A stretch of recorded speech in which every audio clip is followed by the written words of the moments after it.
KPP progressive নাম ভাঙিয়ে তোলা আদায় এবং প্রয়াত কেপিপি প্রতিষ্ঠাতা অতুল রায়ের ছবি কালিমালিপ্ত করা হচ্ছে বলে অভিযোগ। শুধু তাই নয়, দল থেকে বহিষ্কৃত কয়েকজন কেপিপি প্রগ্রেসিভ এক সময়ের নেতারা নিজেদের সভাপতি সহ বিভিন্ন পদে রয়েছেন বলে দাবি করছেন।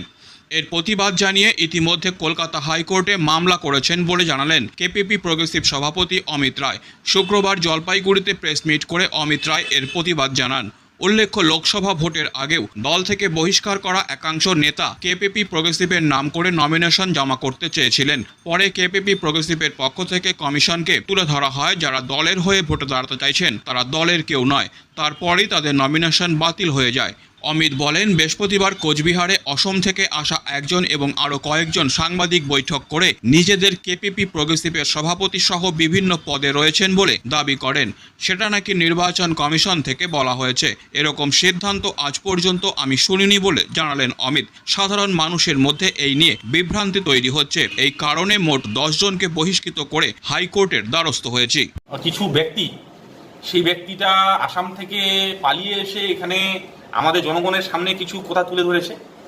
প্রেস মিডিয়ার মাধ্যমে কুচবিহার প্রেস ক্লাবে তারা দাবি করেছে যে তারা নাকি কালকের থেকে দলের প্রেসিডেন্ট সেক্রেটারি হয়েছে আর কি। তো এই ব্যাপারটা শোনার পরে কালকে আমার ফোনের মধ্যে অন্তত আমার 150টা ফোন ঢুকেছে। আমাদের খেটে খাওয়া মানুষ, সাধারণ পাবলিক, আমাদের রাজবংশী কামতাপুরী জনজাতির কমিউনিটির লোক, তারা ভোলা ভালা, তারা আমাকে ফোন করে বিভিন্নভাবে জিজ্ঞাসা করেছে ব্যাপারটা কি। তো সেই ব্যাপারটা পরিষ্কার করার জন্যই আজকে আমি এখানে আপনাদের মাধ্যম দিয়ে আমাদের সাধারণ কর্মী যারা আছে তাদেরকে বার্তা দেওয়ার জন্যই আমি এখানে আজকে প্রেস কনফারেন্সটা করতে এসেছি। কি অভিযোগ?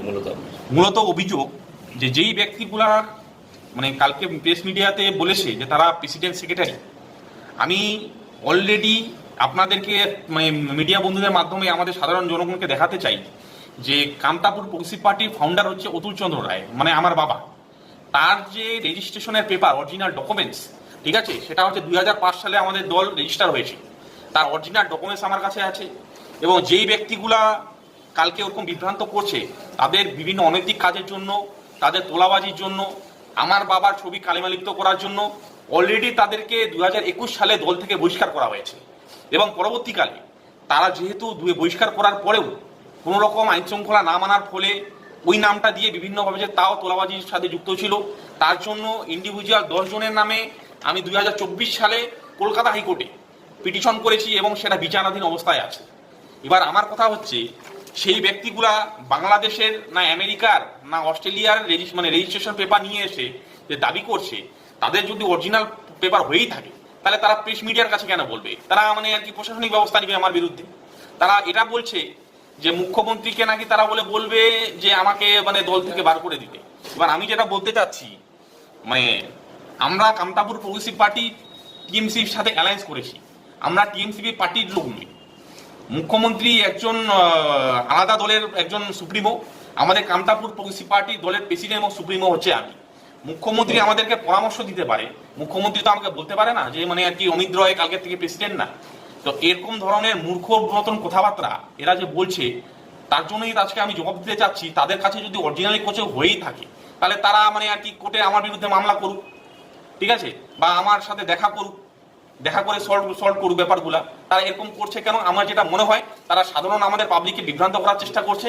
এবং যেহেতু আমাদের দল মানে এই মুহূর্তে শাসক দলের সাথে আছে, তার সাথে তারা বিভিন্নভাবে আমাদের দলটাকে মানে ভ্যানিশ করে দেওয়ার জন্য, মানে অপরপক্ষে কোনো বিরোধী শক্তি তাদের পিছনে কাজ করছে, তার জন্য আজকে এইভাবে তারা চালিয়ে যাচ্ছে। তারা আসামে থেকে পলাতক একজন ব্যক্তি, যারা আসামের মানে থাকতে পারে না, যার এখানটায় কোনো ভোটাধিকারের মানে ভোটার কাটুনি। অভিযোগ কার বিরুদ্ধে? বেসিক্যালি নামগুলা, আচ্ছা নামগুলা হচ্ছে, একজন আছে উত্তম রায়, সে হচ্ছে আসামে বাড়ি। এখানকার আরেকজন আছে কুচবিহারের, তার নাম হচ্ছে সন্তোষ বর্মন। আরেকজন আছে পুলিন রায়, তার বাড়ি হচ্ছে আলিপুরদুয়ার। কালকে তারাই সামনে ছিল, তাদের এই নামটা আমি নিয়েছি। বাদ বাকি যাদের নামে পিটিশন করা হয়েছে তারা কালকে কিছু বলে নাই, তার জন্য তাদের নামটা আমি নিয়েছি না। যেহেতু কালকে তারা ছিল, তাদের ব্যক্তিগুলোর নাম আমি আপনাদের সামনে তুলে ধরলাম। কি চাচ্ছেন কি এখন? কি চাচ্ছেন তাহলে? কি চাচ্ছেন এখন? না, আমি তো চাচ্ছি, দেখুন, চাচ্ছি তো না আমি কিছু, আমি চাচ্ছি যে এই যে ব্যক্তিগুলো আছে তাদের নামে হাইকোর্টে অলরেডি কেস করা আছে, তারা এতটা সাহস কিভাবে পায় যে মহামান্য আদালতকে তারা মানে আর কি ওখানে কেস চলাকালীন তারা আরো দাবি করছে যে আমরা প্রেসিডেন্ট সেক্রেটারি। তারা মানে দেশের কোনো আইনের উপরে তাদের কোনো বিশ্বাস নেই। তাহলে তারা আমার বিরুদ্ধে তাহলে মানে মামলা, কাউন্টার মামলা করতে পারে, করুক মামলা, ওখানে প্রমাণিত হবে। কোনোদিনও আমি শুনি নাই যে কোনো ইলেকশন কমিশনার কাউকে সিদ্ধান্ত দিল যে কালকের থেকে অমুক ব্যক্তি মানে দলের প্রেসিডেন্ট হবে। আমি তাদের মুখে প্রথমবার শুনছি এটা, এবং ভারতবর্ষের ইতিহাসে বোধহয় প্রথমবার এটা হতে চলেছে আর কি। Disclaimer. This channel may not promote any violent, harmful or legal activities. All content provided by this channel is meant for an educational purpose only.